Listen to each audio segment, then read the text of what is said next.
think we're all set. Let me close this. All right, you guys can see me?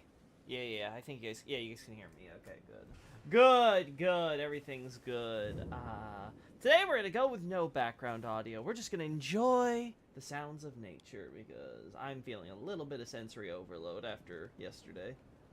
Howdy, Xavier. Good to see you in the chat. Surprisingly close to midday. I guess for your time zone it is, huh?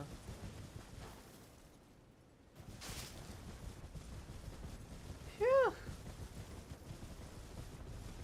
No, I can't hear you, Loki. Ah, darn it! God damn it! Now I gotta go through and figure it out. Oh.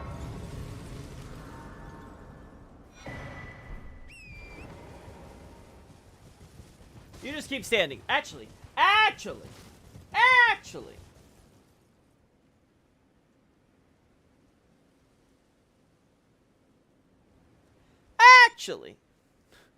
It's 2 p.m. closer than average. Yeah, so you're only an hour delay for me. I'll come back for you later! Just in case there's any shots I want to use instead of what we got for the website. We can already do that on the other character.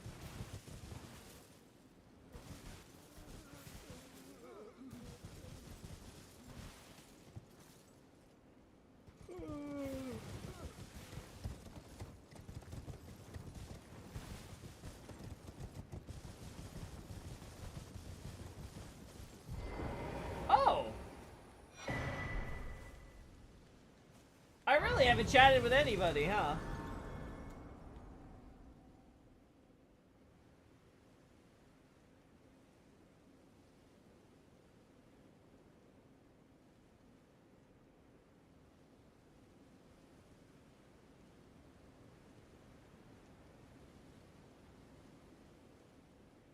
There we go. Beautiful shots. Do you have a picture of the camp where you get her Ash of War? Yes, it should be in the Gaius, supplementary. That should already be there. But, like, if there's issues with it showing up, or you know, if I somehow deleted it, like, just let me know. We can always retake it, or I should already have the shot, so I could just re-upload them. Hey, handsome. Time to rant about how the Shattering was wasted potential again and how Mesmer is the most retarded genocider in fiction. How you doing, Tyrone? Welcome back. Just a picture that came to mind when coming across her. Just some thought.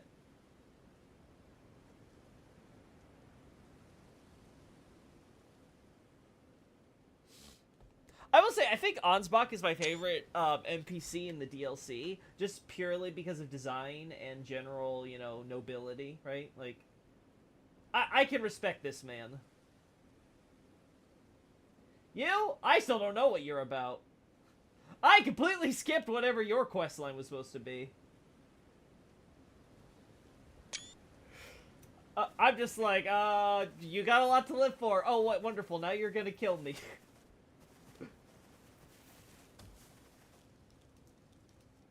Get a shot of the sigil on his back. That's the Blood Knight symbol. Oh.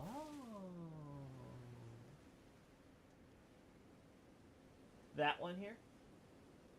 Oh, yeah, he's got the Godwin thing. No, sorry, not Godwin. Mogwin. Other Gwyn! You know what? No raid stream today. Let's talk about what Mia's... Oh, I gave myself all confused. Michael Zaki did write this stream. He made Dark Souls 2 better than actual Dark Souls 2. There, I think that about sums it up. Now we can go back to Hayden. He's really related to the Pessimau. Is depressed because Melania doesn't love them. Oh, wow. Oh, wow. Hey, Lucky bro! Hey, no, bro!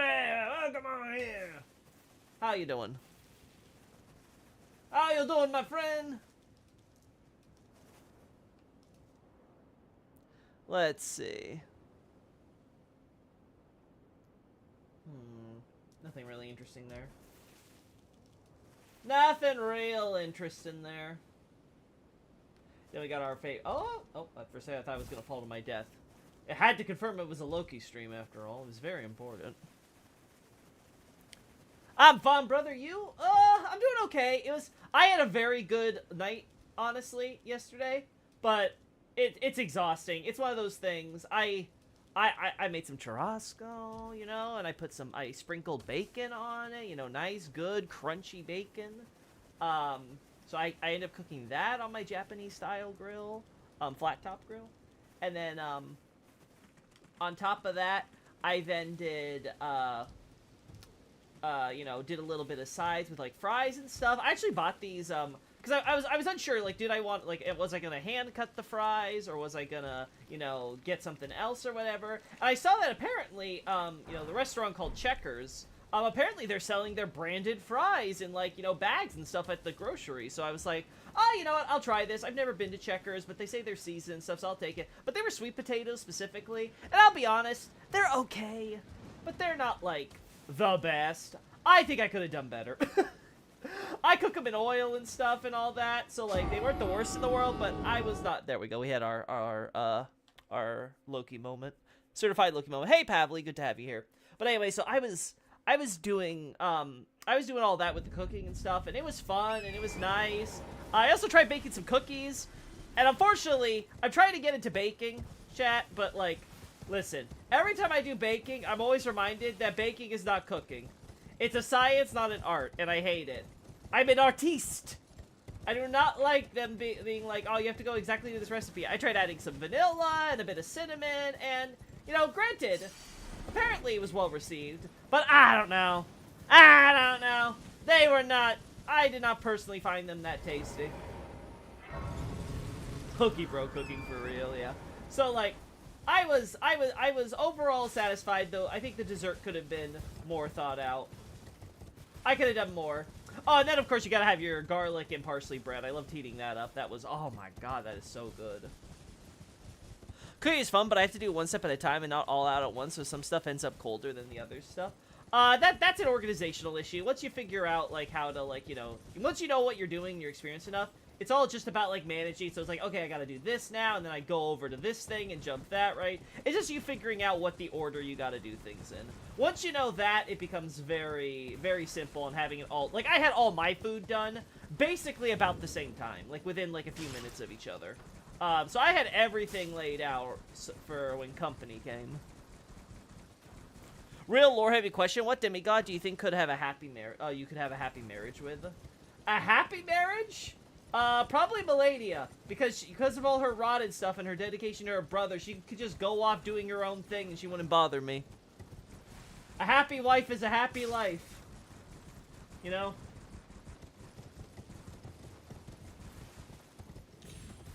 It's like, oh honey, you want to go be a Valkyrie off to war? Okay. You go right ahead. I'll just go back to doing my Dark Souls playthroughs.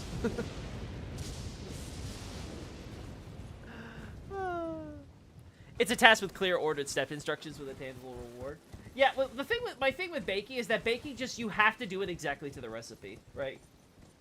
Maybe if I became, like, super advanced baker, I could maybe figure a way I could start, like, coming up with my own recipes, but, like, it is not simple.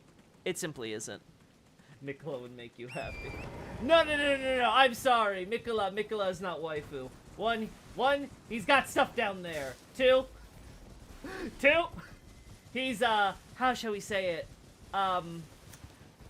He's a little kind of crazy. He's a little bit too into the whole brainwashing thing. I meant to make you as he would be forced. Yeah, that's true. He would make you happy. That's for sure.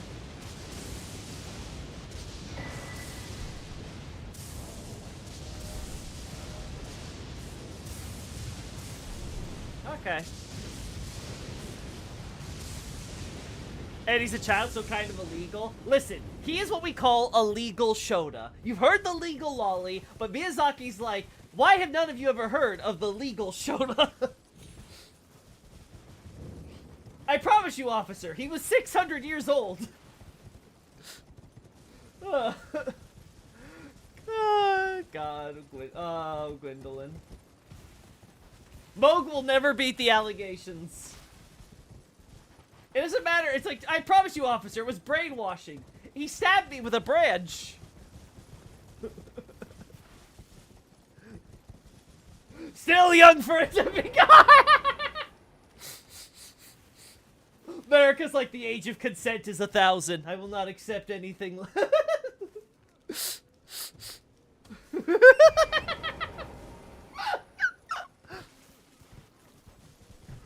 Oh my god. My dog's like, what the hell are you laughing about, boy? Boy.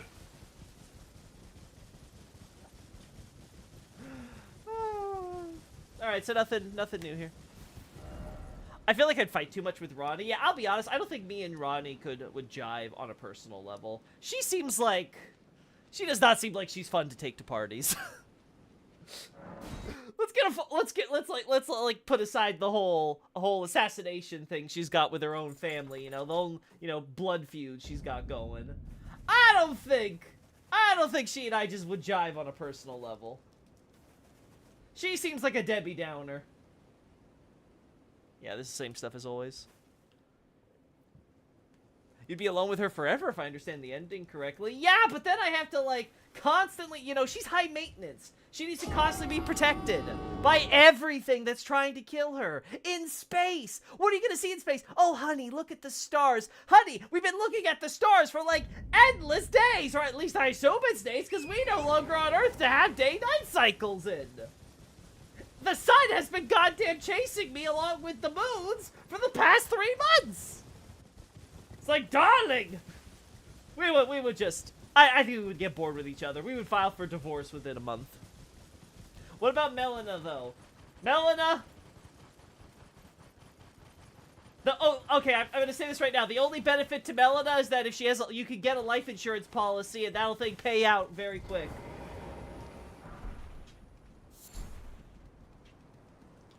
That's the one good thing I can say about Melina. Everything else, she may as well be cardboard. She's major daddy issues, has issues expressing affection. Never. Always be careful of the ones that have daddy issues. It never turns out well.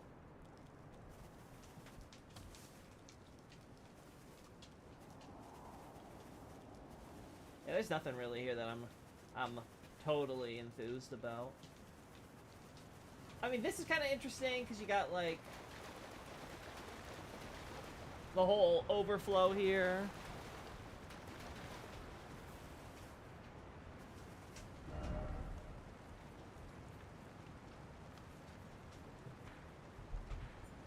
All this technically stems back from Rao, you know?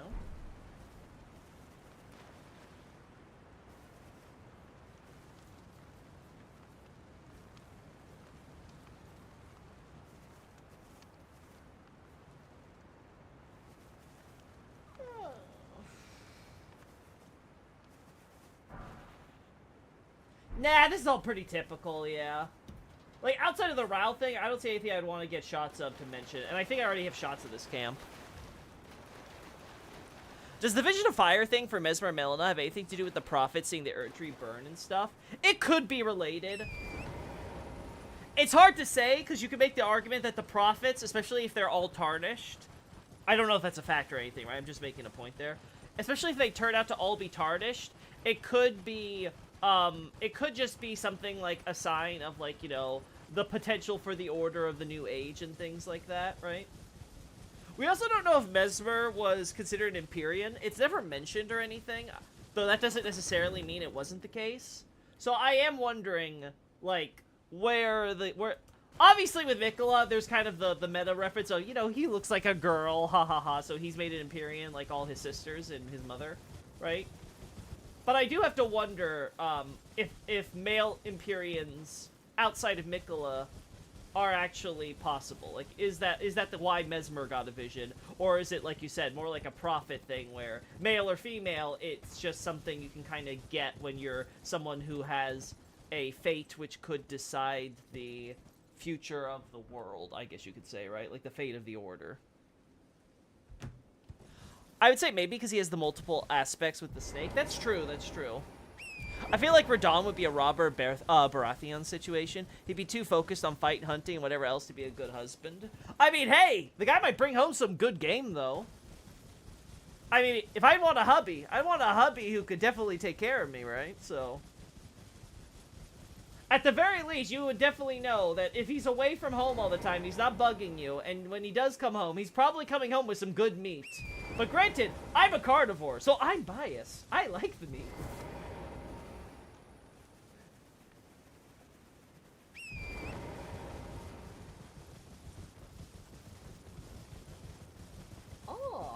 What do we have here?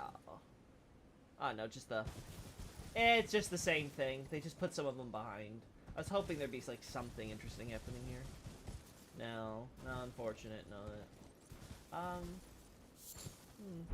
White flesh mushroom and red flesh mushroom, huh? Phrasing!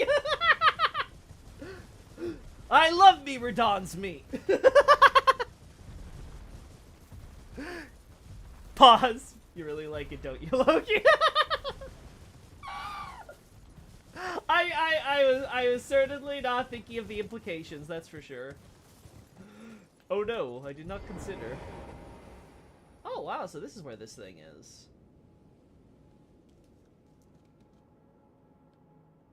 That makes so much more sense now. Actually, I don't think I ever got this portrait of my other character. I don't remember doing it. Oh my. I mean, I guess I had to have, right? Because I think I recall looking... Oh, maybe it was that graphics? I don't know.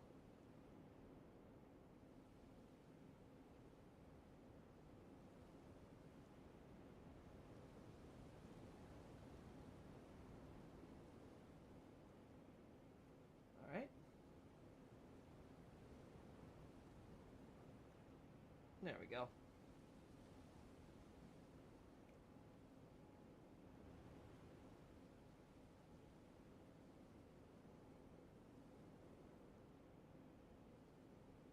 I can't believe this is working.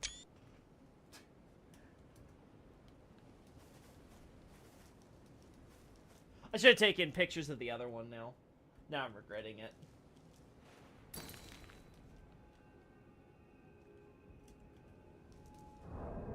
God, I run through these things so fast. We're gonna have to farm again soon.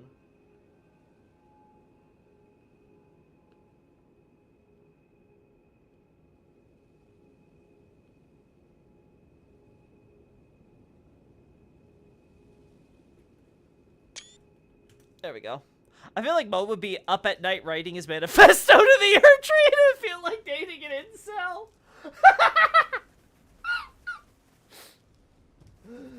We shall begin our new dynasty! Ah, yes! It's coming to me! The words are flowing off the page! Yes! Yes! Okay, Mo Cunny, could you please get off the PC and come watch some Netflix with me? Let's chill, let's chill. I'm on fire! Yes, I know, honey. You've been on fire ever since you met your true mother. I know, I know. Never date a man with mommy issues. Girls with daddy issues and boys with mommy issues. Just be careful, be careful. There's always some extra baggage that comes along with that. I think the white flesh mushrooms have some connection with the horn scent, even if it's a loose one. They're sometimes found around the white horn scent trees. We haven't mapped, though, like, we haven't mapped the whole pattern of where they appear, though, so it could just be coincidence. But yeah, I wonder. I guess it could be if there's large concentration of them in certain areas, that could help us at least make, like you said, a loose determination. The question is what, the question is, okay, what is the connection between red flesh and white flesh mushrooms, and obviously actual red flesh and white flesh?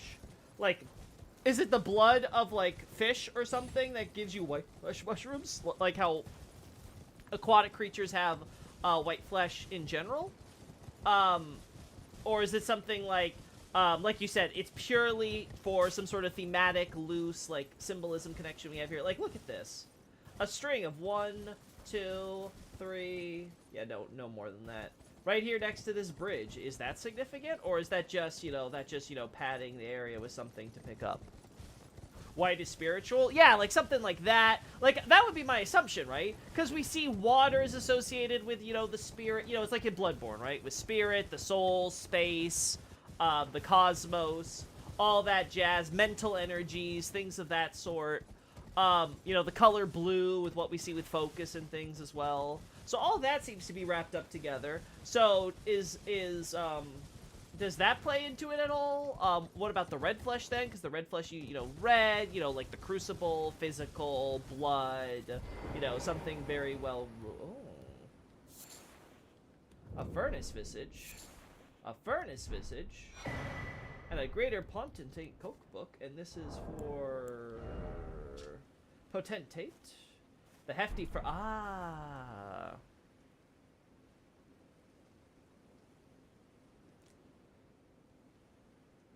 Rather curious that a Hornsent boy has this, but I'm gonna have to remember in the future, chat, that that guy has visages or visage, the visage.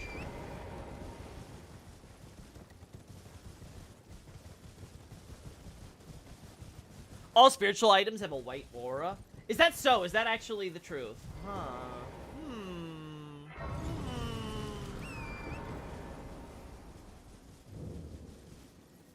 They have already taken shots of this village. Including its leader? Boss? I remember this being a funny item. Yeah, because they dump them all down there. Yeah, ailment talisman.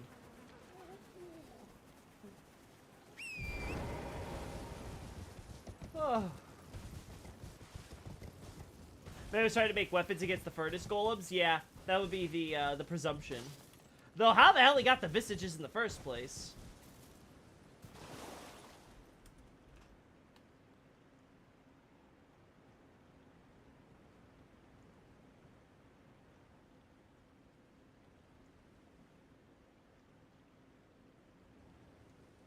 Oh, do we have the thing we need? 1 second. We do not. Oh, it still doesn't show up, though. You need to be closer. My beloved undead dragon ended up in Elden Ring! Oh, of course. Of course. We're about to hit nighttime, too, so let's go back and redo the time. Our good old dragon zombie. He left Ariamis and found his way into a new other dimension. He got lost.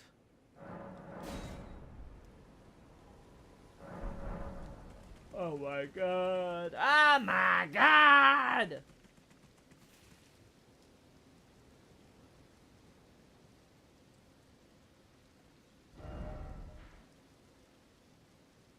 This is odd, actually. Huh. There's something weird about this. Now, not the actual, you know, water settling in here. That's believable, because this is a depression, right? But, like...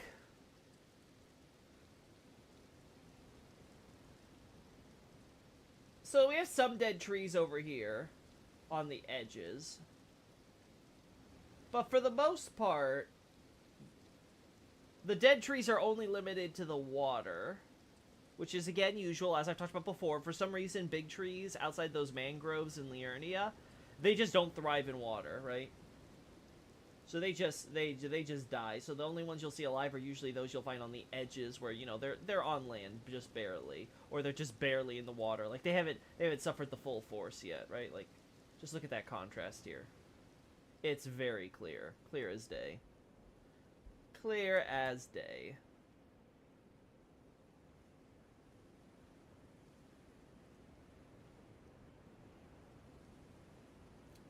Oh. The fact that Wars and the Shattering were so underdeveloped makes me even more upset when you consider that faction covenants also suck ass in the game as in being non-existent. Yeah. Yeah. I'd agree. I think it would have been interesting if they went with the idea that you support one of the factions in the conflict and just go from there. There we go. That's more like it.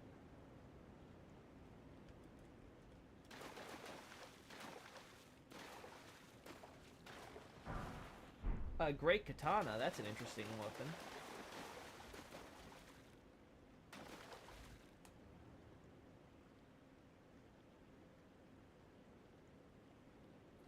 Let's do this. So I'm curious what's going on here with the dragon being like the dragon itself. I could kind of justify when we consider all the other, like, maybe it was dragged over here or it was killed along the way or something like that. But then that would explain to me why we have this water area, because clearly trees were able to grow here, and then the water flooded and created this little pond lake thing, and now they can't. So that's what's the story here? Easterners ended up in Realm of Shadow. Cool, I suppose, but the question is, which ones and why?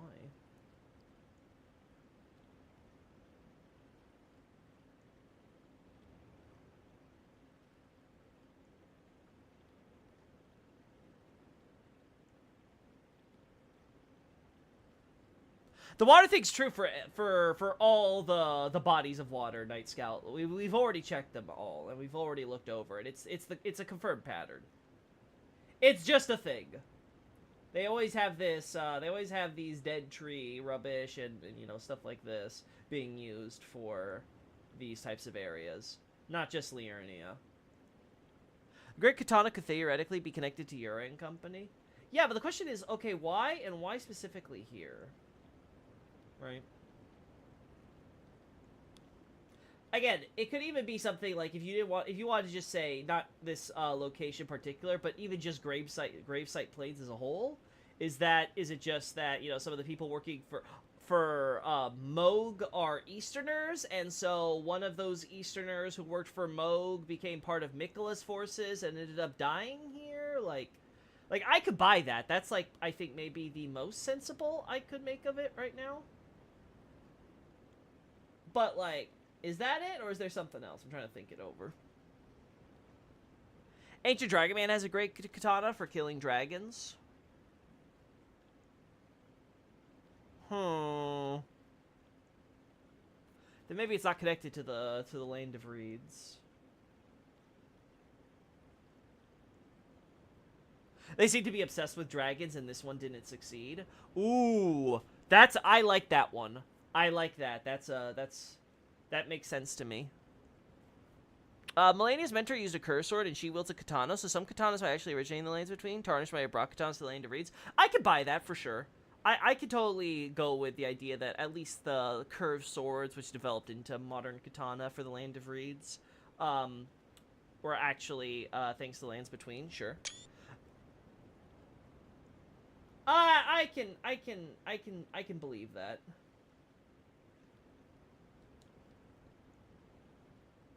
Let's get a shot of this guy then, because if you guys are right and it has to do with the dragon stuff or whatever, like, I can 100% them by us having something to talk about here. There we go. Beastmen have curved swords. That is true. They do have curved swords.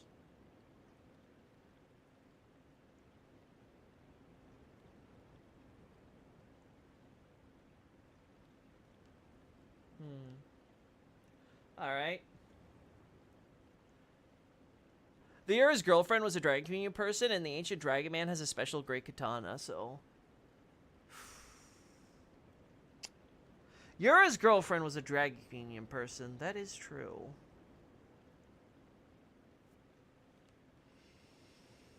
And she used to be part of the blood cult thing, right? I'm trying to see if all that can possibly tie together, but I don't think so. I think it probably is going to be a Farm Azula thing, considering we can enter the tomb thing, right, with all the Beastmen bodies from here. So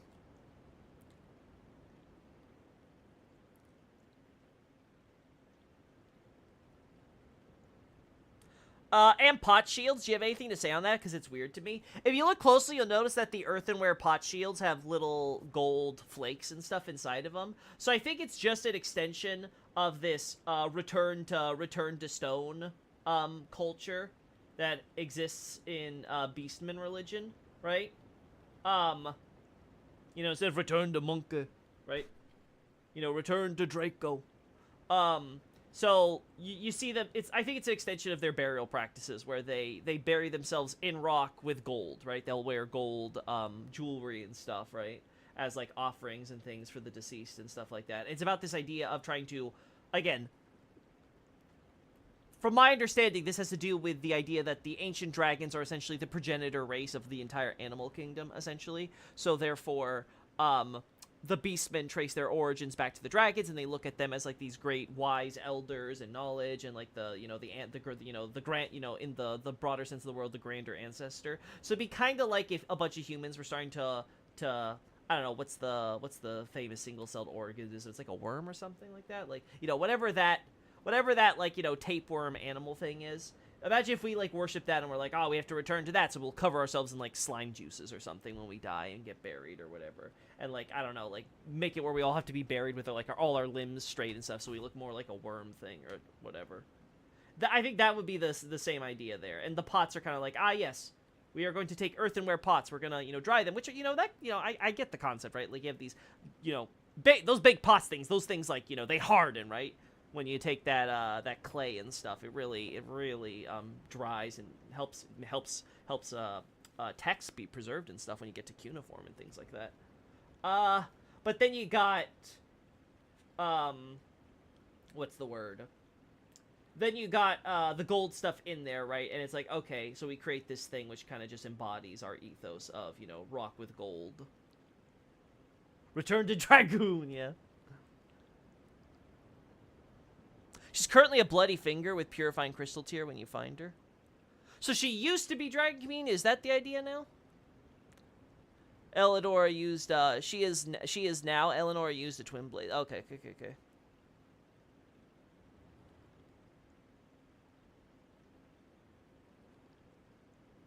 If she's from the Land of Reeds, using the name Eleonora is really weird to me, though.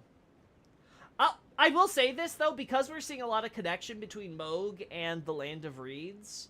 I would not be surprised if Eleonora is a Westerner. She got close to Yura, and she liked how his country fights and stuff, especially when they're, like, in the Moog cult thing. Oh, no, actually, no, she wasn't in the Moog cult thing. She was in the Moog cult thing now, but, right, I forget that Yura wasn't part of it. For some reason, I was thinking, oh, no, he's an ex-member. No, that's not the case, right? He's always been hunting Dragon Communion people, and the Moog thing is separate. Yeah.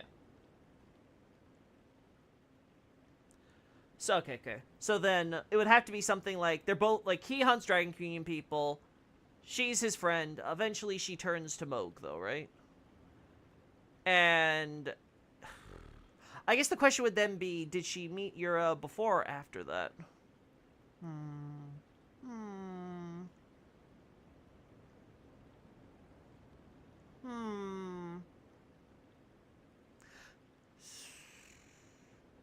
I guess it would have to be, I'd have to be before then. And maybe she grew fascinated with the Land of Reeds culture and stuff like that, and then she ended up falling in with a bad crowd, quote unquote, because she fell in with Moog people, and they kind of inducted her into the cult.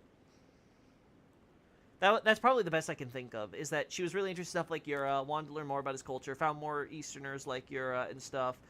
They were members of Moog's Bloody Fingers. They induct her through the ranks. She goes through the full Scientology process, and then by the end of it, she's become a full-blown Mog acolyte, right?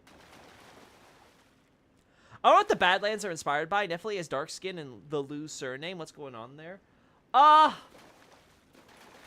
don't think they're inspired by anything more than probably just the generic idea of like the Gaul and the Gallic tribes and stuff. This idea of the barbarians, the not Romans, right? I think that's the idea. Is you have like Godfrey, which is supposed to represent like civilization, all that, and then you have Horalu, which is like the barbarians, and they just go off to the Badlands, which again, the barbaric lands in the Japanese would more literally mean, right? Like So there's this very much this idea of like, oh, this is just the place where bunch of uncivilized savage folk live. So I don't think there's any particular country that it's inspired by. Overall, I think Elden Ring has to be one of the least developed in terms of the world building of the geopolitics and stuff. Because you don't really get a lot of named countries and places. You kind of just get you get the broadest of overviews. You can tell the lore is a lot more interested in what's going on in the lands between than what's happening outside of it. Compared to something like Dark Souls, where obviously what's happening in Lordran and Drangleic and Lothric are most important to their respective game. But there's a much larger world where lots of things are happening at the same time, and they are just as relevant to the overall history of what's going on there. And they're having just as much an effect on what your story is. Meanwhile, the outside world in our case is more or less just the place where the Tarnished come from, and that's about it. It's like, oh yeah, we all had our own different backgrounds, but now we're Tarnished, and everything else doesn't matter, I guess. Why the violet, then? I don't know, either. Does she have a violet color scheme thing going for her? Or are they talking about the flower, actually? I thought it was the... I think when I translated it was the color. I gotta go back. I gotta look at that.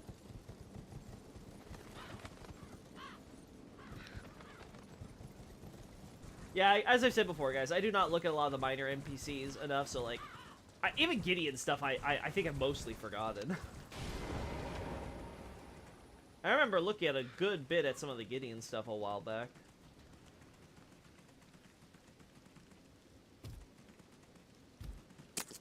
Uh-huh. That's like a perfume bottle or something, like one of the wielder things, I think you can... One of the weapons... Hello, Mr. Perfumer? Or Mrs. Perfumer? Actually, I don't... Yeah, I don't know.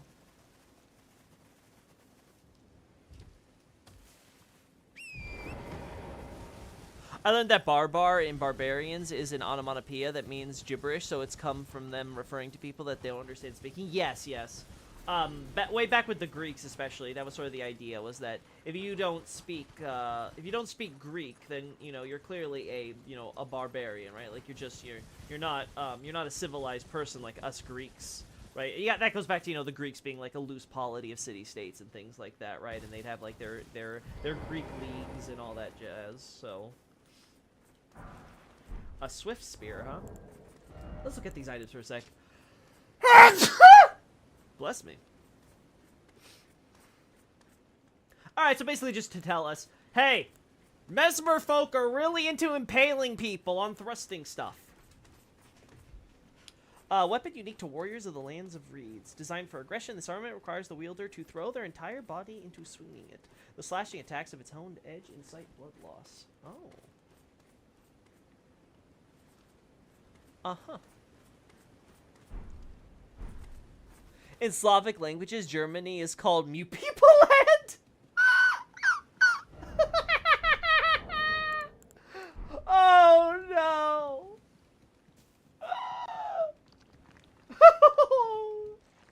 Oh no. That is so bad. I love it. Those goddamn barbaric gulls that don't know how to speak. They don't know how to speak like a civilized folk.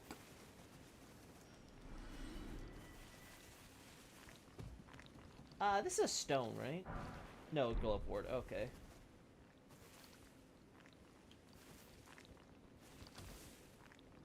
Hmm.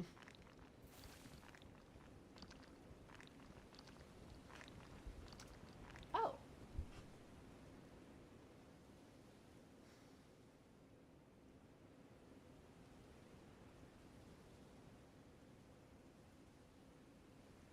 Huh.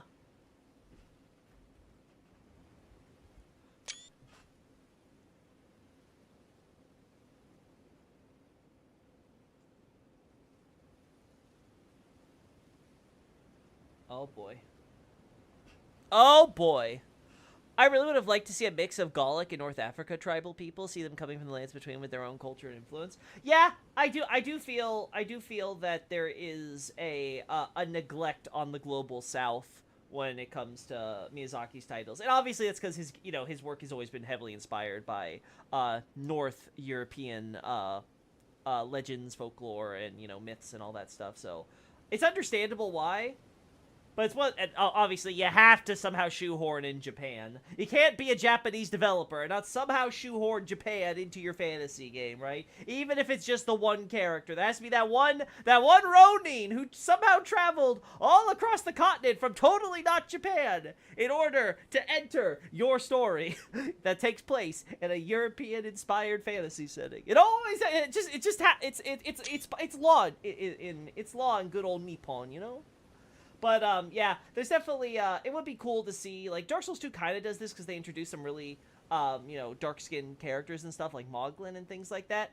But, like, it didn't, the Dark Souls 2 didn't really define where the dark-skinned people were, right? Like, you have, like, kind of some of them in Volgan, then you got, like, frickin', what's-her-face down south, in Melfia and things like that. So it was one of those things where I definitely feel like I would love to see them being like, okay, no, they're just like, there's like, a not Japan, there's like a not Africa, and they come from the South, and they have all this stuff. Like, I would love if they would focus on that a bit, in one of their future IPs or titles or something like that, just so we can kind of see, like, one, more variety, right? It's always cool to have that variety in like weapons and items and things that we could potentially get there or whatever, but also just for the world building and stuff, to let us know that what's the word? That there's a lot more variety to civilizations and stuff besides there just being an east and west, right? Yura is dark-skinned. Yeah, but he's also supposed to be like, he's supposed to be dark-skinned in the case of being like an Easterner, from what I understand, right? And Bogar. Really? I remember him being, relatively pale and kind of dirty looking. But maybe he was actually supposed to be like a darker skinned individual than I recall, I'd love a Brazilian-inspired country for real. Yeah, you know what? South America does not get any love in these European fantasy games, right? And, understandable. It's not America. But, like, I've said it before. I would love if we had, like, a conquistador-type fantasy setting. Like, give me something that's more inspired by, like, the South American nations, in terms of, like, the vibe and the look and things. Give me, like, conquistadors with, like, Dark Souls 2 kind of played on this with some of the armors and stuff, but I would have liked them to really lean into that and things like that. Like, man, it would just be so cool. I would love Miyazaki to come out with, like, a South American-inspired IP or something like that. Hell, even or just generally American. I'll take some of the North American stuff as well. Diversity! No, let's not start on that, Xavier. There are dark-skinned people in Japan. Japanese people are a mix of two racial groups, one of them being a dark-skinned people originally from Siberia and Eastern Europe facial features. Really? See, I'm familiar with the Ainu, but but those are more like, just sort of natives. I don't know if that's part of the groups you're talking about, Tyrone, but that's cool. That's why Japanese have a higher percentage of European ESC features? Escape features? I don't... I was not familiar with that. I would not usually associate Japan with, like, European features, but I have to look into that more. That's actually cool to know. See? It's not just me teaching you guys stuff about Japan. You guys are teaching me, too. Compared to other Asians. Ah, I see what you mean.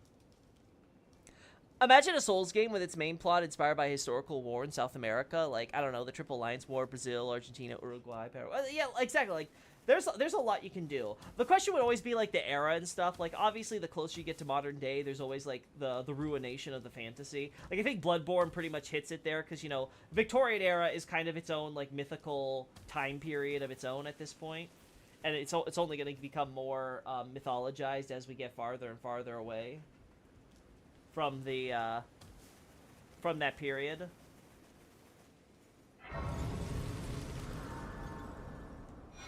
There we go. So, like, I could totally see though, them being able to like go into, like, if not the Conquistador era, then like something where you maybe have a mix of stuff where it's kind of like, I don't know, like post conquest or something like that, right? Maybe, you know, you know, the South American, any of the civil wars and stuff that were fought there or what have you. Like there's a lot of potential in that region and that era. Bloodborne 2: The Wild West. Wild West is another good one. I would love to see how Miyazaki would tackle cowboys. The only thing is, I don't know if the Wild West would be able to have enough variety in the aesthetics for Miyazaki's taste. Maybe if you mix it in with, like, Civil War stuff in general, or think of that period, or what have you, know, like 1850s and things, like pre-Victorian. I've seen some good, I've seen and read some good manga that have covered, you know, that kind of period and aesthetic. And I've always come away impressed, so I definitely think it can be done. Hey, Steel Tarkus, welcome to the chat. I think you're new.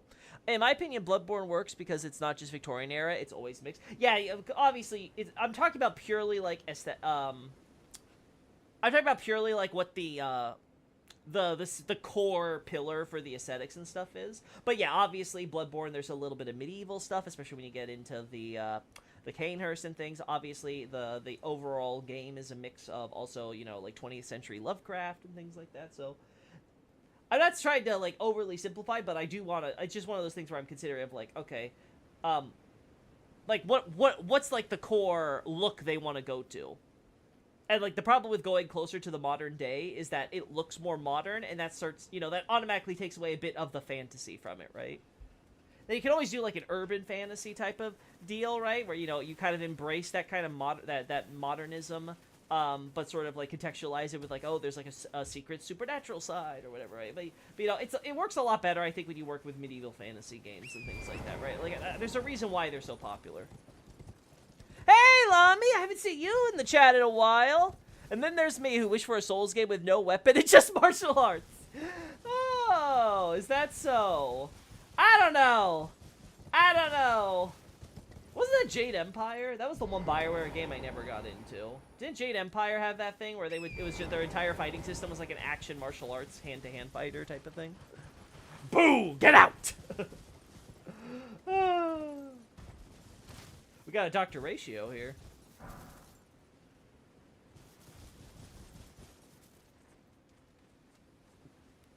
Some pretty typical stuff over here.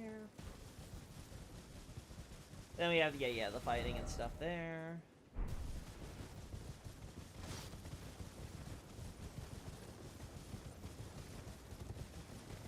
Oh, there's a lot more of these guys than I remember down here.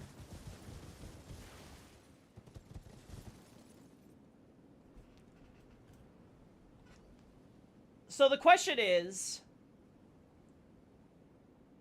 did our boy do an oopsie, or is he here because of this oopsie?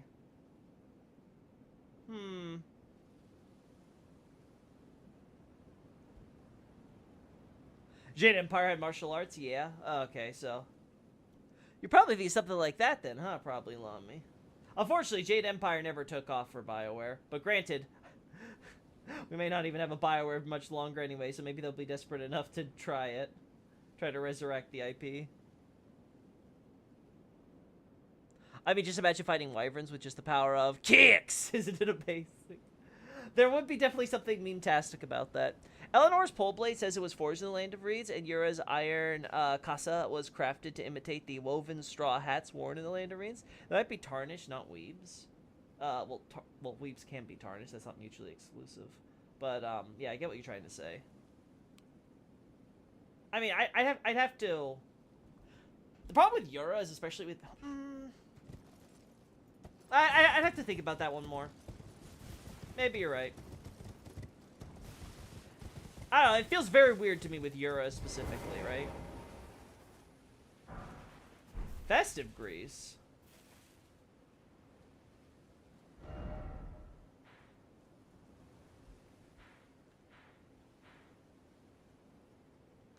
Festive Grease? Why here?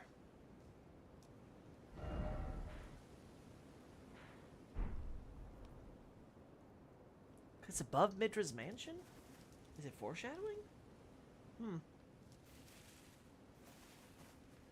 Oh, it's got all these flowers and stuff around it. Is that...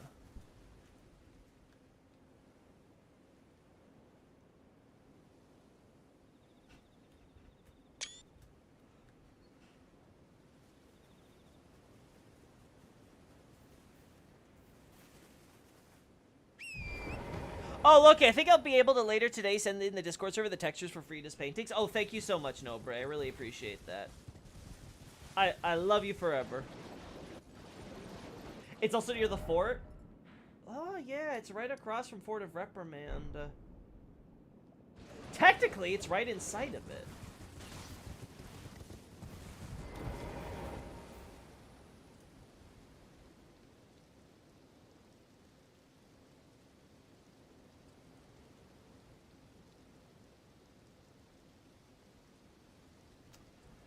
Ah, can't get a good shot with this. Let's fix this. Festive Greece might relate to cannibalism. If I recall correctly, frenzied Langdale soldiers at Gelmir are the cannibals. The cannibalism stems from Gelmir, yeah, but it's the Festive Greece is referencing the festivals of Dominula and related, so it's about that culture, which we see extends down to Marika's village. The question I'm having is, why is it specifically there? Is there... And again, I don't recall where Festive Greece is in every area, so there may be a subtle storytelling happening here that I'm overlooking. But I'm trying to understand what the connection is.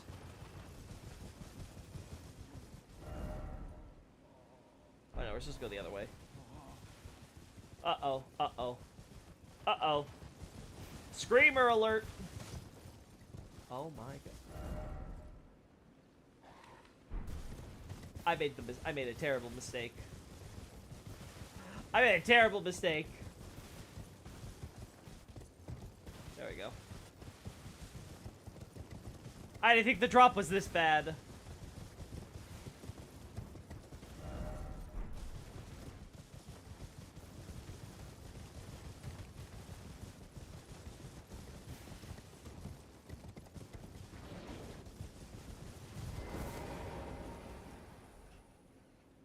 Alright. Oh, it's back here. Whoops.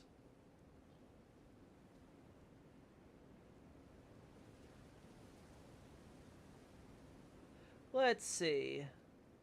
Someone escaping from Bonnie Village and maybe hiding there? Ooh. The problem is where is Bonnie Village? It's over here.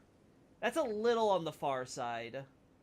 Like, if you're escaping from Bonnie Village, how the hell are you ending up all the way here, right? Like, I could get it in the context of the fort, because it's like, okay, someone somehow climbs down this cliff, right? Goes through poison, you know, dies, right? Like, I can understand, like, trying to rationalize it in the context of, we just want to have a corpse here to foreshadow the fort by putting it right here under it, right? Like, this is the image that they're going for.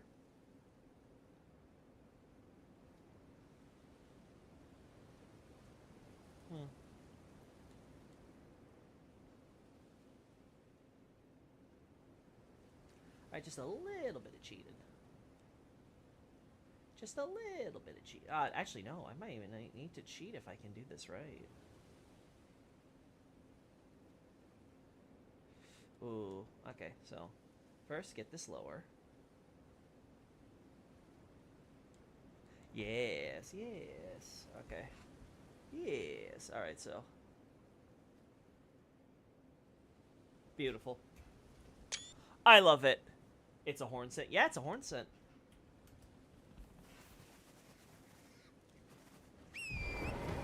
Idea might be that frenzy flame is taking people even near the abyss into cannibal. That's just not jiving with me. I'll be honest, I think the cannibal thing with the soldiers is probably something simpler than we're thinking. It might be something as simple as the idea was, oh, we want to foreshadow the theme of cannibal. Oh, wait, something. Oh my god, what is with all these spam risks on my phone today? This is the second one during stream. What the hell? Anyway, so,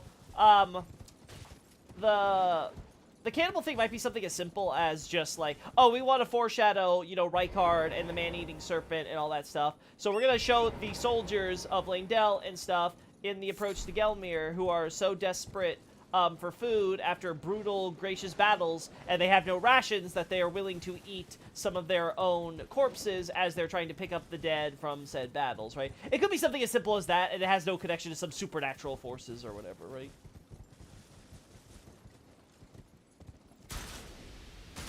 I always thought it was just the snake influence affecting them. The problem is that it's like, why are these random soldiers in the middle of the battlefield and not like everyone else everywhere else, like closer to the snake at the volcano? That's my issue with that notion.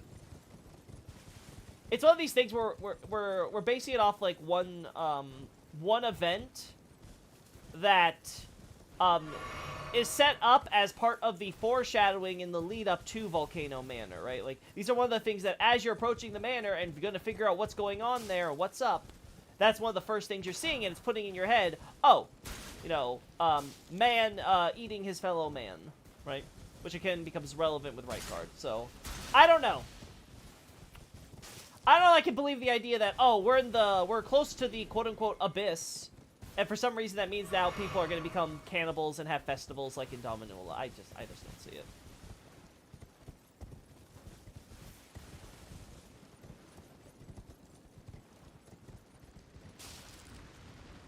Was the Katana corpse at the dragon also horn set? I think it was, but we can go back and check.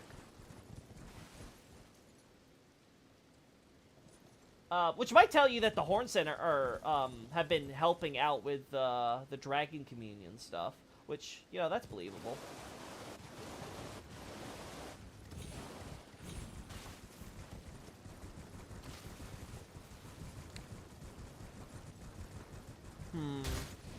Oh my god, stop it! How many of those things do you have? Like, what the hell?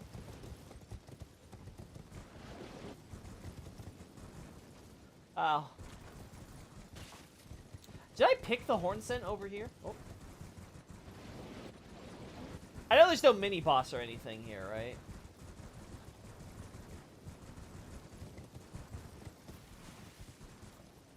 I'm not gonna break that just because I might want to use that in the future for shots.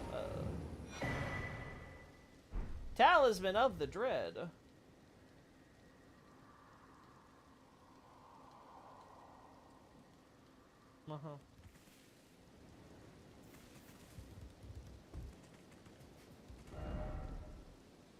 I see the overlap with Hornset and Dragon culture.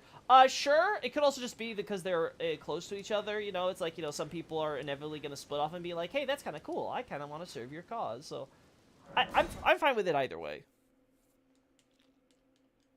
Dragon Yakub. No. No. No. No. One of these days I'll cover Farm Missoula. But that's not today. I have way too much stuff that I'm more interested in.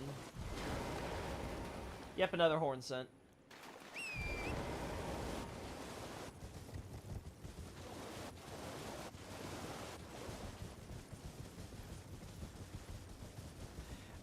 If this horn scent ghost is telling Bale to lay waste to the arrogant lot, the horn scent might have been supported Bale against the hunters. Maybe. Could also go either way.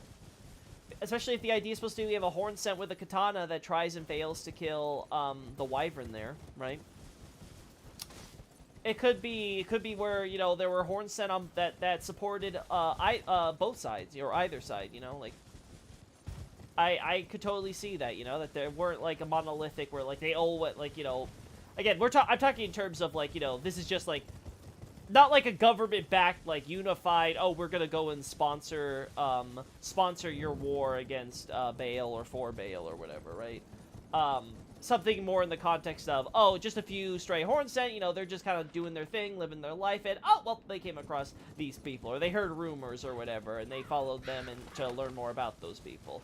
That'd be what I would imagine is probably more the idea.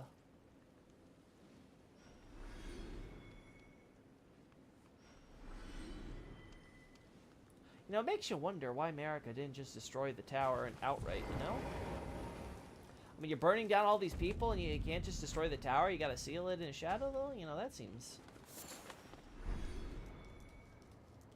inefficient. Wait.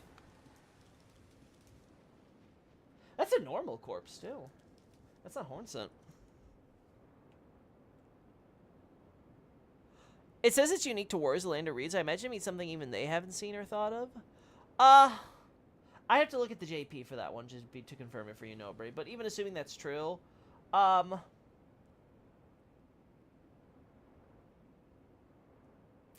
guess the problem would be is that we have a boss which uses that same weapon,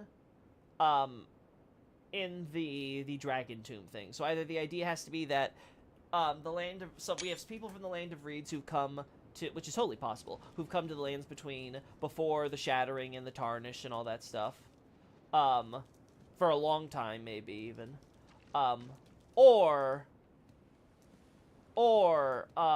that boss is actually more recent. He's a dragon man who came from, again, probably a connection from Moog. No, I don't know if Moog to Mikola to the Realm of Shadow works, because can't you literally like go into the realm like yeah, you can go like right after Radonna's stuff is killed. So that's pretty.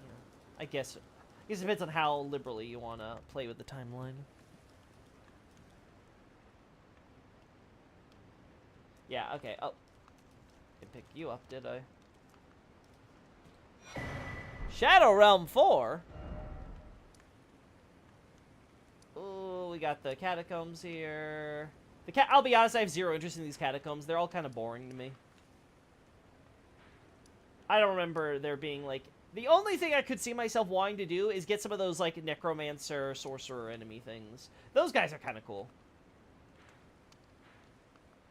Alright, we got Rao here. Here you can see the alternate sigil on the shields. Oh, really? Well, I missed that. Let's give this a good look then. Oh, that's not where I want. Oh, what the hell? No, that is where I want to be. Okay. I thought there was one inside the castle, but no, it's in front of it. Light and Dark Catacombs is the only one with the impaling ceilings. I mean, yay, I guess. It's kind of funny.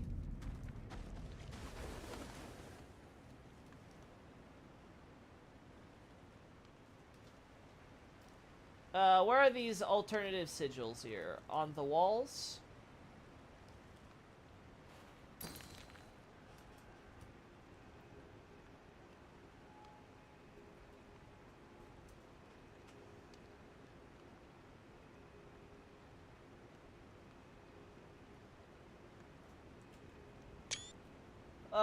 I see a tree thing. Is that not on the normal shields?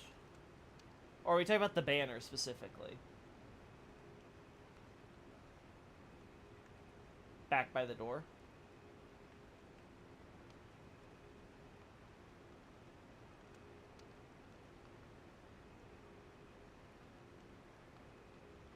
I mean, these guys?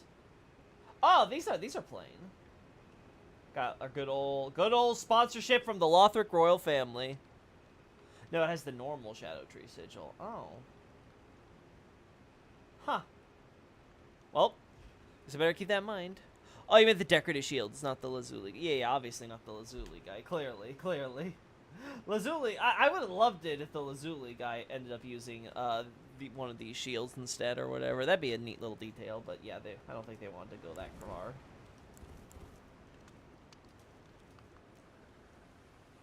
Alright.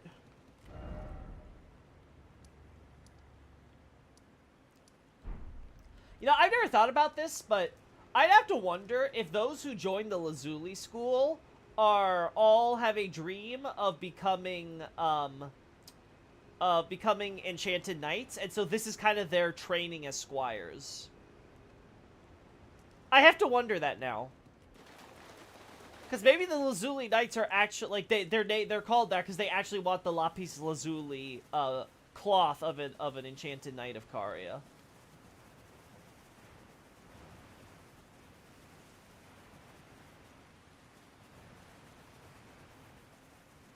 The other shield's the one next to the doorway. You pass it. Oh, well, whatever. Whatever. Flight Pignon. Good old feathers. There's that one corpse up there that I was interested in. Oh, wait. You're not that corpse. Ah! Well.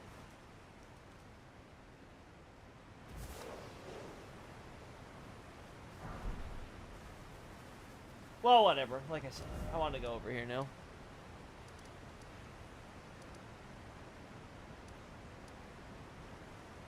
Yeah, pretty sure it's here. Lothric loved Queen Marika, for she reminded King Oscar. Oh god, I can't wait for all of the Dark Souls Elden Ring theories once Night Rain is out. Hell, I think the network test alone will probably give people something to chew on. It'll be all the rage. Get ready, you're going to be hearing it nonstop. Oh, looky, all the Hornsent bell bearings you get from the hanging pots are pretty normal colored, except the one you get that sells fly mold, which is colored black and is the only one that's different. Huh. Huh. Colored black, huh? I guess it depends. I guess because it's worse than the other items? I don't know. Ow. Gold pickled foulfoot.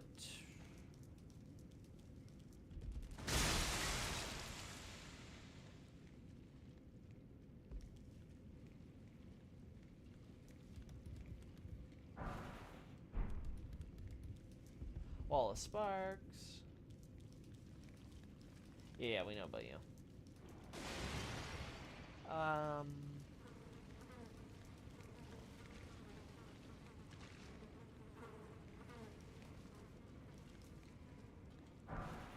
Entered me. Wow, what a shocker.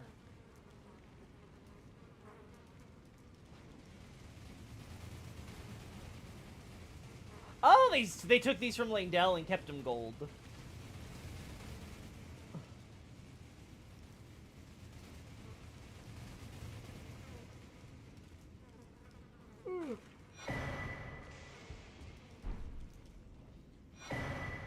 Iris of Grace.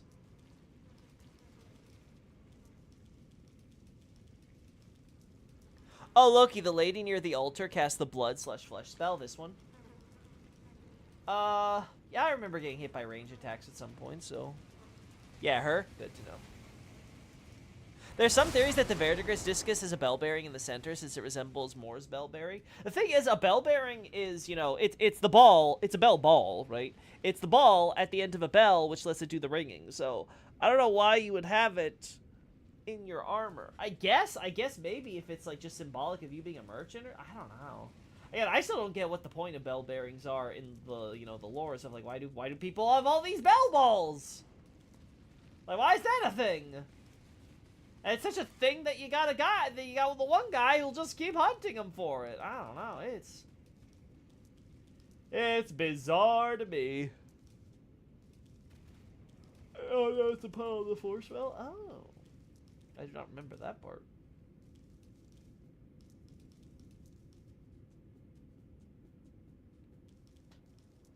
Aha.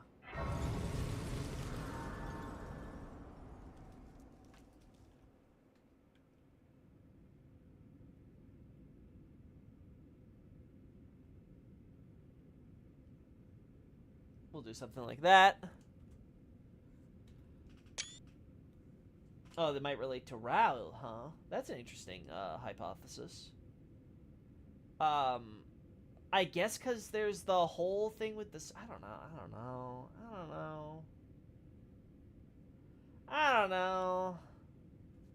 I'd have to think that one over. If there's anything you could really tie with Rao to bells and stuff. I don't know. Cathedral of the Deep, my beloved. Alright. Not a lot there to do with bells. Yeah, that's what I would think.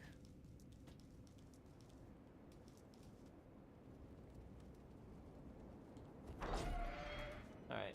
I think it's good enough.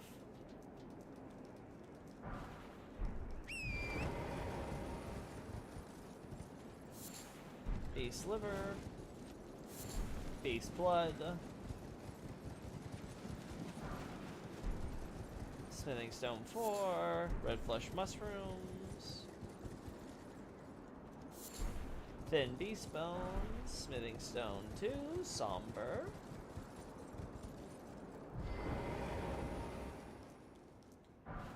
Somber smithing stone 9.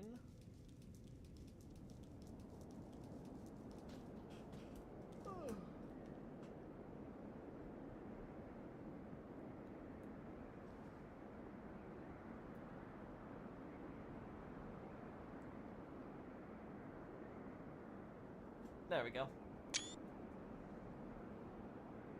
I wonder if Salsa killed all the guys on the bridge for some reason, like if they tried to go AWOL and live in Rao.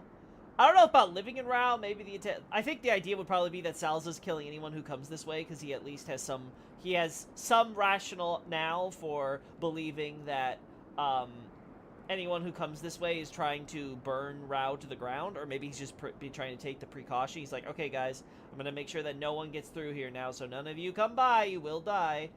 I can believe it. Though, I think it would have been nicer if that was the idea, to use, like, actual burned corpses or something, you know? Not like the burned warrior corpses we're used to seeing. I mean, like, actual just get, like, some of the scorched bodies or whatever, maybe add some smoke effect. I think that would have been nice if that was the idea, but then again, his idea of a rain of fire spell isn't the craziest thing in terms of, like, totally immolating bodies, so maybe that was the consideration. There we go.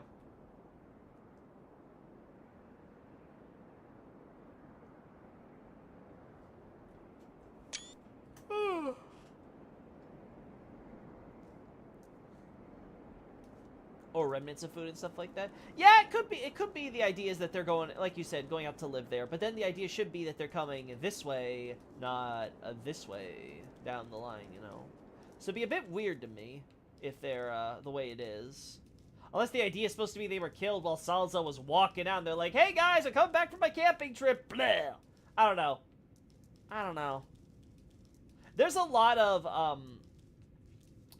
items and stuff. So, like, I could totally buy, like, inside Shadowkeep. So I could totally buy, they just wanted to pick random generic items that could feasibly be something that the Keep has. Or has collected for their stores. Maybe that's the idea. The Fire Knights have red hair like Mesmer. I wonder if this is due to Mesmer sharing his power with them. It could be. As I've said before, I am currently of the opinion that, like, leaning away from the idea that Mesmer has any Radigan in his family line, you know, outside, you know, being, you know, America. But, so, I would honestly think that the firepower alone would be sufficient to explain any red hair, much like what we see with the Fire Giants and Arganthe and her crew and stuff. It seems to be just this thing that fire can, close connection to fire can just turn your hair red.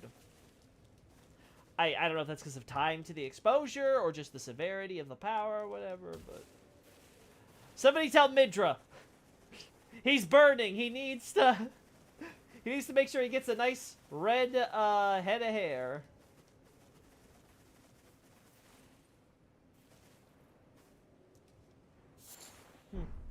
Spirit calculus makes sense. Oh, you know what? I have not gotten lots of shots of the frickin' deer. Frickin' horn deer. I'll be right back, Mr. Deer. I was wondering why there are Fire Knights, or why Fire Knight, why are the Fire Knights so thin? Is it just that Mesmer influence, or were they meant to be related by some other group like the Zamor?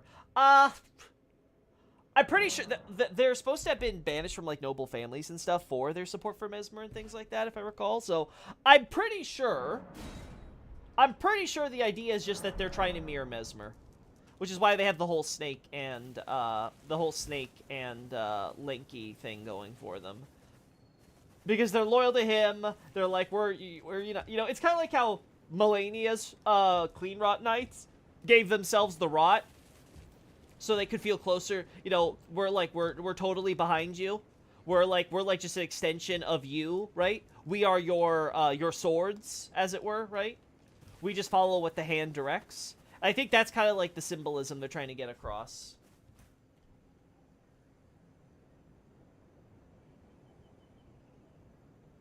That is such an awkward way to handle the fur.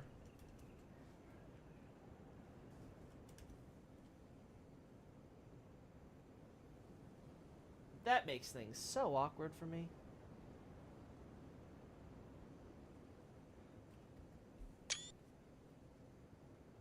I thought the Clean Rot implication was that being near Melania afflicted them, not that they applied the Scarlet Rot to themselves. Well, clearly it's not because you're just near Melania, because being near Melania doesn't cause you to rot normally. It's meant to be a thicker coat. Well, it's meant to be, but the way the shadows and stuff handle it on that turn was a little awkward.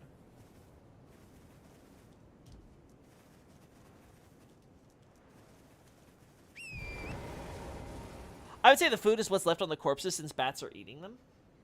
Oh, you know what? That's also a really good one. I didn't even consider the whole bats I figured it was just the bats eating the food that they had on them. But yeah, if they're eating the corpses with them, then yeah, it could be something we... Wait. What are the items exactly? Found by hunting her... no, I don't think that works, Xavier. If we consider recontextualization, maybe, but I think it might be a stretch. I think if it's beast blood and beast liver... I don't know. I don't know if they would recontextualize that to humans. Maybe. I don't know. I have to think that one over. I have to look at that for stuff in the base game, see if there could be any potentially other examples.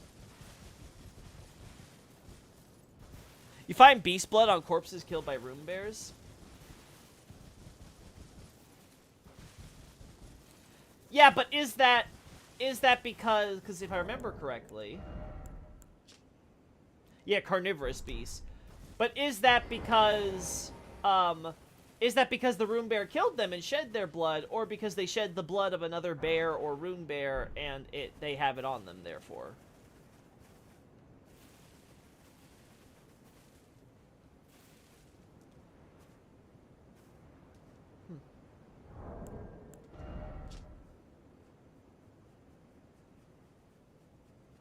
Trying to make the juxtaposition between Shadowkeep and its Elden Ring gold and Hornsent and their Rao gold, huh? Okay. The only exception to the fire equals red hair theory is Radagon. If he has any fire-related powers, it'd be perfect, but he doesn't seem to be tied to any flame. Well, again, it's stated outright that Radagon's thing is related to a curse, so it's again there's reason to make him an exception to any of this, right? Like that problem is self-resolving. The bigger issue with Radagon is determining what is the nature of the curse, which makes him exist separate from Marika. Is it part of becoming a god? Is it related to some experiment Marika did? Is it something that the Greater Will imposed upon Marika? Right? Like these are all the major questions, I feel. And it ties into this idea of, what does it mean to have the curse of a giant, or a giant's curse, or a giant curse, whatever. Again, like I've said before, I think the most minimal interpretation you could take on this would be that it just refers to the idea of him looking like a giant, the curse of having a giant's, iconic red hair, right? The maximalist approach would be that, he was actually cursed by the fire giants during the Giant War, and that's when Marika suddenly gained her second body or something.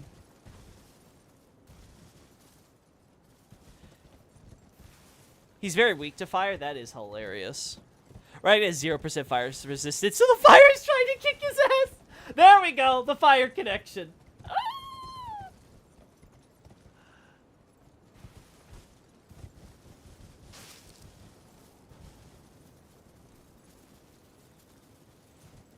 Let's see. Is it what made her eligible to be Empyrean? You mean Radagon existing? I would say no, because Radagon, at least if we go with the Giant War angle, then Marika existing alongside Radagon.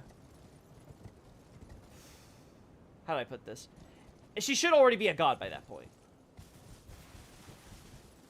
Based on everything else we get and stuff, with the Erd Tree and this and that and the Elden Ring and all that stuff, like, there's no reason for her not to be a god by that point.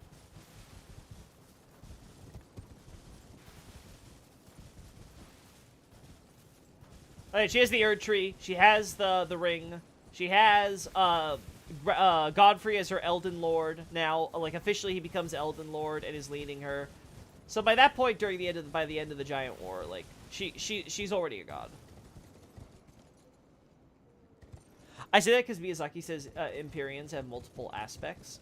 Does he say that in a recent interview with the DLC or something?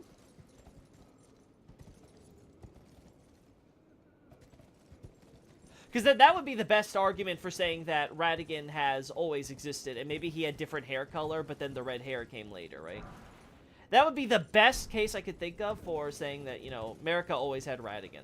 Though, again, that brings many questions about why the hell do you even need a... why were you even bothering with Godfrey when you could just have big, strong Ratigan do stuff for you? Granted, I think we could see how that worked out with the Lyrian Wars when she didn't have Godfrey, but, you know...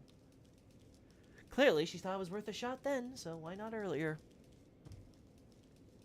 It's in the guidebook, I think. Oh! Is it an English guidebook, or...?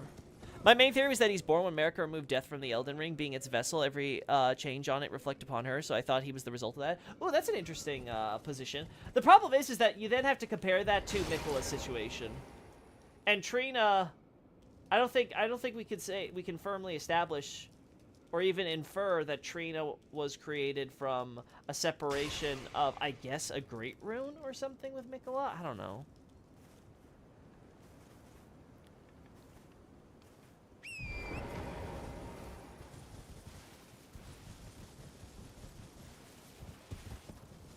Right, Melania, her president FIL afflicts Haley Tree with Scarlet Rot. Clean Rots might have been affected by proximity. I would disagree with that vehemently. I think the Scarlet Rot's just kind of spreading because everybody there's got Scarlet Rot. I don't think it really has anything to do with Melania specifically, especially with how we see, what's his face? Miquella, sealing it and stuff with, like, things like the needle. So, like, her coming back without the needle, I think, would be probably the bigger reason if you really want to excuse it being like, oh, proximity to her. The Clean Rot Knights, though, well predate, though, you know, the battle with Radahn, so... let's stop once we get to the other side of there. The problem is, I don't remember how you get all the way over there. Do I have to open doors? Is that actually going to be a thing I have to do? I think it might be. Yeah, damn. Oh, well, I guess we could come back here some other time. I know Adolphus has the guidebook. I'm going to have to look to see if there's a JP version then, because then I should probably buy that to do a comparative analysis. Try to figure out if there's anything that might be notable about the differences.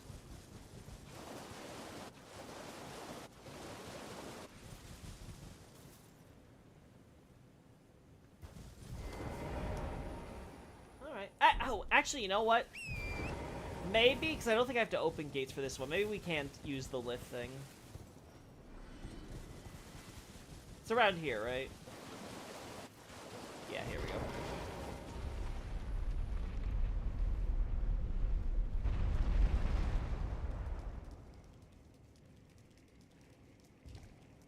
Oh, there's the hippo out here, too, right? Hippo! Hip, hip, hippo!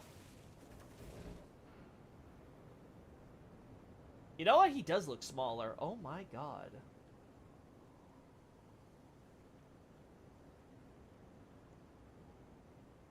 Oh my god, he is tiny.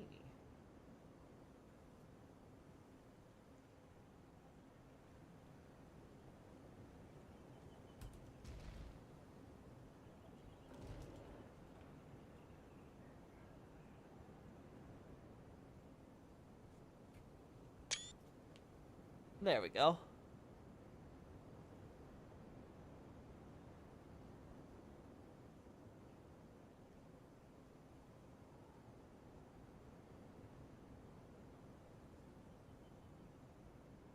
Let's see, petite hippo, yeah, like, holy god, he must be a hungry hippo. He's got to grow so much bigger than this, buddy. You got a lot of growing to do. So the torch basins you find here in Rao are the same as the ones in the dynastic ruins. I thought they were two separate civilizations, Loki. What does it mean? They're reusing assets because they're both ancient civs. That would be my first thought. I would not be looking into, you know, torch basins specifically. Like, I feel like we could probably, you know, look at maybe more relevant stuff like iconography, general architectural style, you know. You know, the giant stone golems associated with both ruins, you know. Although, I don't think the Rao ruins are black, right? Or is it just that they're so covered in moss you can't tell? I think they're more like a light, or a brown or lighter gray, right? No, but they specifically have the same design, not the same basic design. Again, like I said, I think I would just go with reusing assets as far as you don't in Rao/Ancient Civ, we don't really explore anything that isn't just a bunch of towering archway structures and things like that, and a few like brick stuff if you go to like top of Ruinstone Precipice or the bottom where the ancient golem is in the that Road's End Cave, or I think it's called, or was it Highway Cave, whatever it's called, High Road Cave, something like that. Anyway, so like we don't really have a lot of opportunity to see what we see here in Rao. Like, this is the first time we get a proper look at, like, an idea of maybe this was being, like, a grand civilization with, like, cities and buildings and things. So, again, I am not surprised if they took some asset from the Ancient Dynasty and was like, you know what? This is good enough.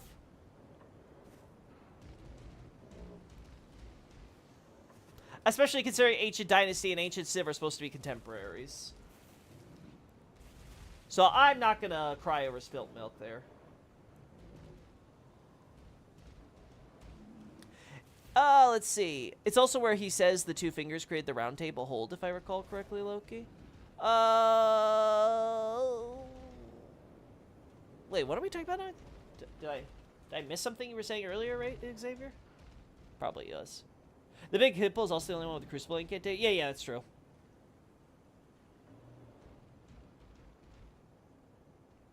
Oh, the guidebook interviews. Okay. We're talking about the Miyazaki thing. Okay. So that's basically him being explicit about where the round table, which I'm pretty sure we could already infer that by how, like, you know, everything's supposed to be run by the two fingers there. But I guess that's a nice added confirmation. Oh, Loki, some funny DS2 curiosity for you. In the bonfire picture of Harvest Valley, you can briefly see the mountains which got cut from the area I told you once. Really?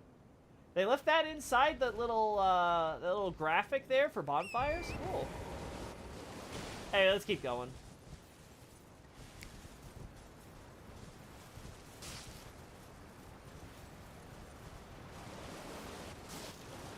Yeah, Rao is very obviously the Ancient Civ. Right. It's the Ancient Civ. It had connections with the Ancient Dynasty. And then the only question we really have at this point is what exactly went on between them and with their downfalls, which caused such a systematic collapse that they're basically both, like, out of the picture by the time the Nox move in. By the time, you know, obviously America and stuff and the Horn Scent develop, like, there's a lot of questions that need to be answered. Thin beast bones. Yeah, like this one, like, we're finding a lot of, like, thin beast bones, beast blood, you know, that type of stuff around. So I'm not sure if I want to really be like, oh, the bats are eating them, so we're just picking off what's left over. I think it's a good idea, but I don't think that's the idea they're going for.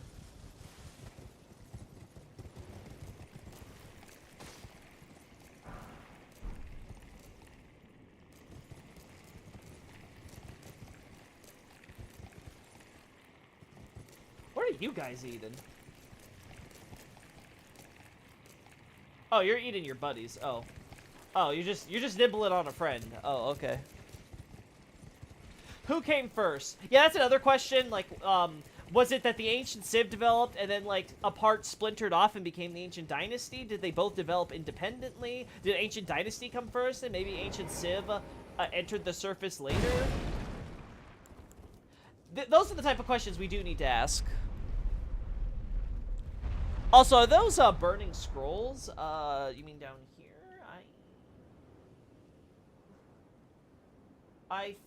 No, this is wood. Wood. Yeah, no, these are just the kindling.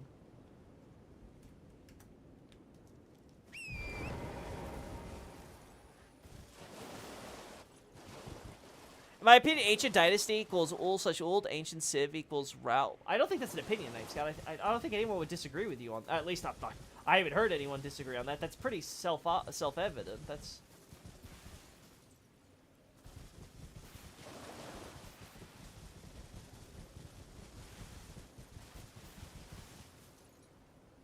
I thought I saw Hornsent researchers crying over them earlier. I wonder if those were scrolls. I do think you're right there, but I don't think it was scrolls. I think they were crying over, yeah, like something like this, right? They're just searching through the stuff for anything interesting. Though I do think I remember some of them crying. I hear it.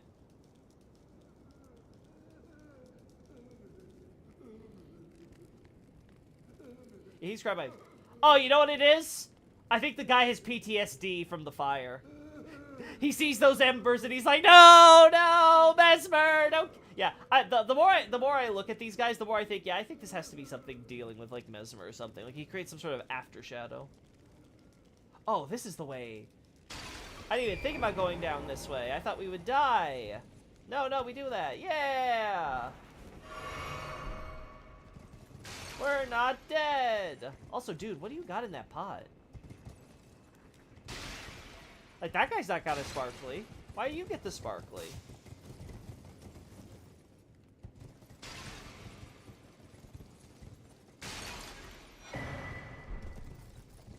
Shadow Tree Fragment pot guy. Oh, he's got a fragment? That's funny. That's funny.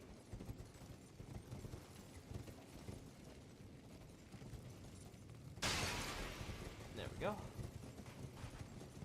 I like the DLC. They make a lot of nods to the Dynasty with the coffins and black stone with around. They still remain a mystery. Yeah, I appreciate that what we get on the Ancient Civ and Ancient Dynasty adds to it without like necessarily focusing on it. So it's like a background thing to chew on. Oh god, we're still oh no, wait, there's a hole. Yes, I will not open any doors.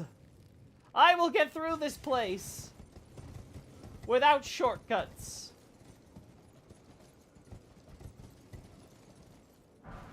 Tilting Stone Somber 6. Well, definitely Mesmer people were coming through here, I guess.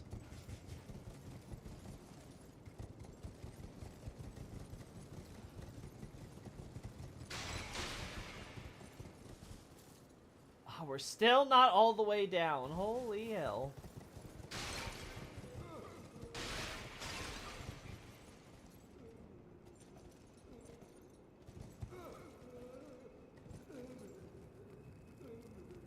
What the hell's got you spooked?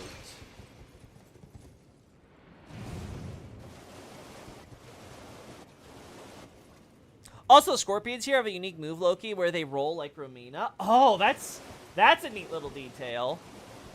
Do you think the base ruins of Rao was originally up here with the Church of the Bud? Because it seems like a town settlement that somehow split. No. I think it's too far. I think they had the church up here, and they had the town down here. I think, if I recall correctly, I think the lore is that basically there was a guy who, like, he would fly through the skies, and I can't remember if it said explicitly or not, but I think the idea is supposed to be he eventually fell to Earth, and where he fell and got buried, they made a town to revere him and stuff, because he's, like, this great, like, amazing, you know, saint, essentially, in their culture, so it becomes a pilgrimage site.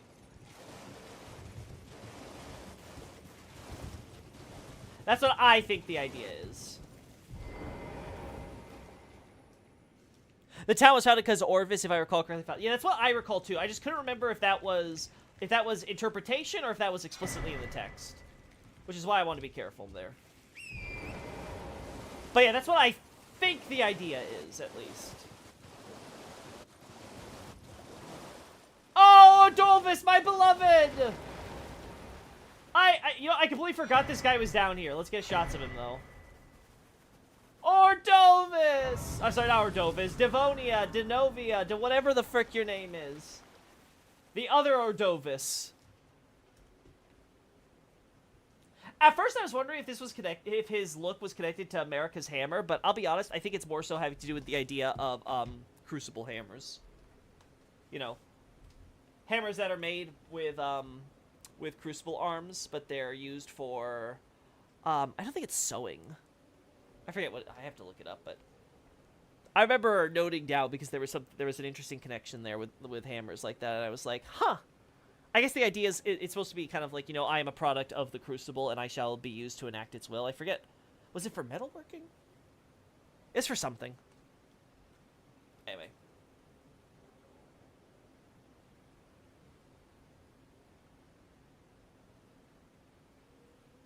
That's good.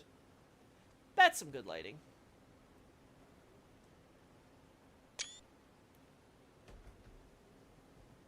What's your take on the Shadow Tree? How do you think Marika created it? From what we know from the trailers and stuff, I think it's pretty straightforward. When she created the Erd Tree, a dimension got created with the shadow, essentially, right? It's like a parallel dimension where there's the Erd Tree which exists and there's a Shadow Tree. Now, how that works in the cosmology, oh hell if I know, right? But in terms of like what it is, I think the game makes that pretty clear between the trailers and everything.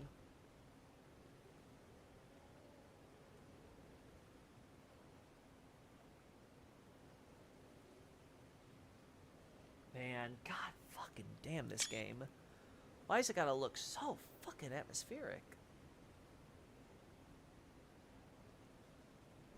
Those dark notions mentioned in the Remembrance of the Sunflower makes me think it's born from America's will somehow. It could be. Again, this becomes to the question of, what does it mean to use the Elden Ring to create a new order, light and shadow, you know, all that jazz, right? If gold, from what we understand though, the gold and the shadow are just intrinsically part of the ring and stuff like that, which makes sense to me because like the gold comes from the darkness of space, which is apparently the greater will. So you kind of have essentially a gold which is born from shadow, right? But does it have any connection? Does the Shadow Tree specifically have a connection to Marika's dark or shadow inside of her or something? I don't know. That stuff I wouldn't be able to tell you. My perspective, though, if I were to sum it up, is essentially Marika, Marika works with the horn set. They figure out how she can become a god by creating this Gate of Divinity thing. She uses it. She becomes the god, and with it, she seems to somehow, in the process, acquire a seed with which to grow the Erd Tree, which gets planted there. That creates the Shadow Tree in this realm of shadow dimension in a parallel, right? Marika, I don't know if it's because of the two fingers or whatever, but she knows about that, and she can access and control, you know, all yada yada yada somehow. And then the problem then was like, okay, my Erd Tree is here, it's growing up, it's gonna be fine. And then while her Erd Tree is growing, maturing, and happens to land, you know, grow up to the Sun Capital, Marika's going around trying to find an Elden Lord to help be her champion for her. For whatever reason, she doesn't go with any of the horn set or something like that, and she ends up with Godfrey. Or I should say Horalu, right? And Horalu, maybe it took him some time to, like, unite all the tribes or whatever, but ultimately he proved himself as the person to be Marika's Elden Lord, and then they go up to Altus Plateau and, you know, do their thing. Wish she had her own company, like, Siluria and Ordovis. Wait, is Devonia, a she? I thought it was, under the impression it was a dude, but I actually don't remember if pronouns are used in the JP for him. I gotta look at that. I kinda just took it for granted. Man, I gotta actually think that one through now. I've said that some of the mini bosses are copy paste. That's so many. I'm so sad that some of the mini bosses aren't copy and pasted elsewhere, so I can fight them more like this night. Yeah, I think like what Sub-Zero was saying. I think having more of these nights could have been cool. I think the problem though is that with all the copy pasting they did with the existing nights, and the fact that it looks like the original idea was to have just 16, and this one's kind of them cheating by being like, oh no, we'll create a secret 17th member who we never heard about him before because, you know, he disappeared into Realm of Shadow or some shit. People speculate that Devonia is a woman based on the name's similarity to Siluria. You know what? That's fair enough. You know, fair enough. I actually don't remember if the English or the Japanese actually mention any pronouns with the character, so if they want to go with that, you know what? That sounds good to me. I might actually keep that in mind for whenever I actually talk. Actually, yeah, I'm working on talking about the character in its quick update, so I better make that decision fast.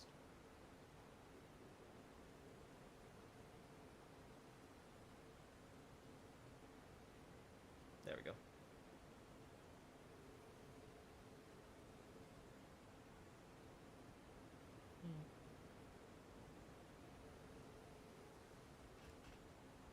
There we go.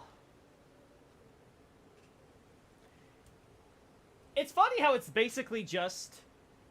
It's basically just a, It's basically just an Ordovis Knight, but with a different helmet, and obviously using a hammer. That is so funny to me. Like, you still have the axes on the back here. I would have liked it if they made it a full armor. Hot take. I think they got lazy. Like, these should be little hammers, not obvious axes. Flatten this out a little. You could have totally done it. Give us more hammer-like shoulder pads. I want this man to look like, or girl, woman, whichever you are, to look like a walking hammer. They call Devonia one of, if not the oldest of the... Okay, so the JP, at least, is specifically saying is the oldest serving. So basically, Devonia is the very first. Which makes sense, because the idea is supposed to be the character is so obsessed with the Crucible. Yeah, of course, that's the first one who's going to be like, oh, sign me up! I want some of that Crucible power, Master Godfrey! Your Majesty, give me some of that Crucible drops! I'm gonna guzzle that shit down! I love me the Crucible, right?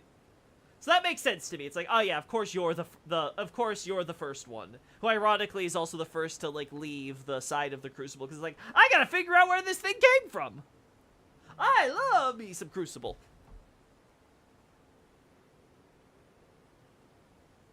One second. Okay.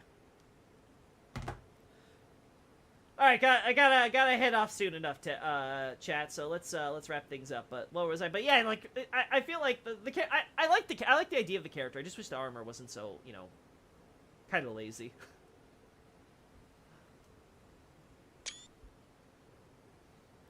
The Shadow Realm Rune 7 you found, that relates to the talk about if the Hornset once had grace. Midra's Man says one, each of Shadow Realm 6 and 7. We confer from the rapidly abandoned incomplete church in the abyss that the Golden Order never ventured to the manse itself. That could definitely... Well, the thing is, the problem is that it's a rune. So if we're going with the idea of did the Hornset have grace, as in they have runes, then sure...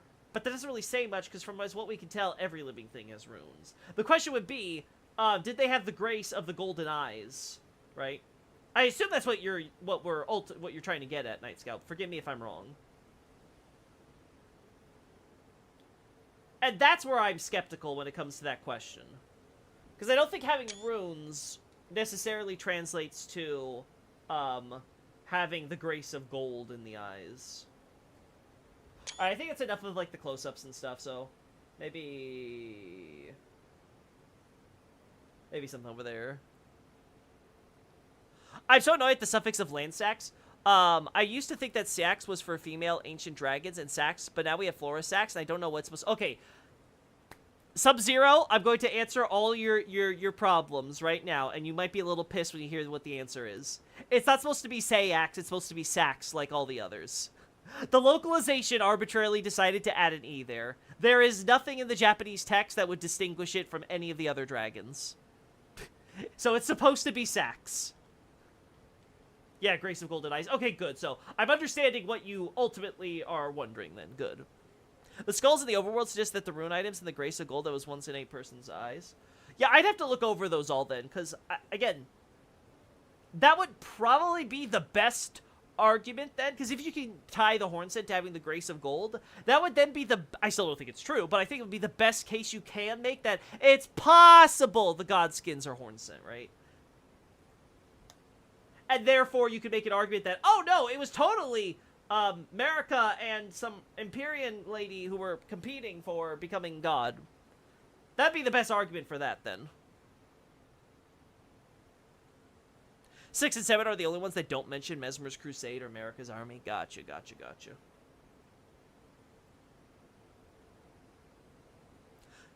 No, but yeah, going back to the dragon thing, don't worry. It's purely a localization thing. Honestly, I didn't even make that connection with Flory Stacks because I had forgotten about that so long ago.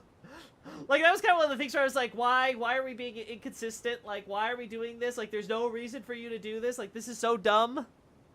But, like, you know what? Fine. Whatever. It is what it is. Okay.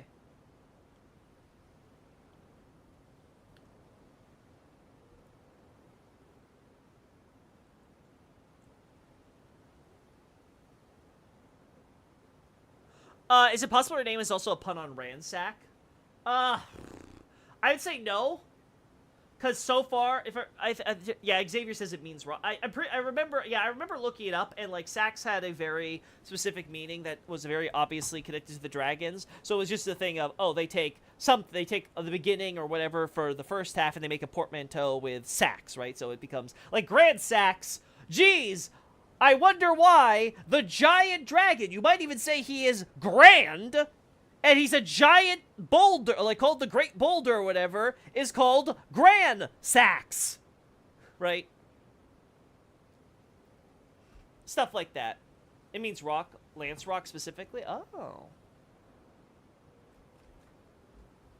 Fortis Sax will Strong Rock. Grand Sax is Giant Rock. Placky is Calm Rock, etc.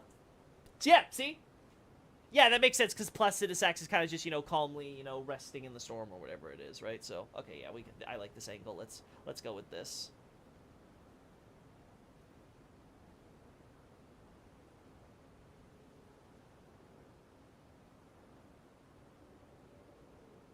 Alright, this is the best we're gonna get, I think. Alright, and then we'll go back to...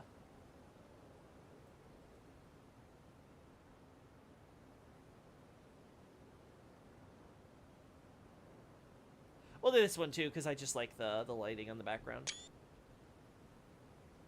Flora Sax is Flower Rock. Yeah, exactly, right? Fortis Sax is like strong, but with double meaning of 4 in the connotation. Well, okay, yeah. The thing with Fortis Sax is 4 Sax. So the 4 Sax is, again, again, it's sort of like Grand Sax. Again, they're not keeping it to one language necessarily. They're doing it where they're just making it so that way you can come up with the name if you understand the different languages. It's like with Izalith combining Izanami, a Japanese goddess, with Lilith, a Hebrew demon. Well, demon in, like, Jewish mythology.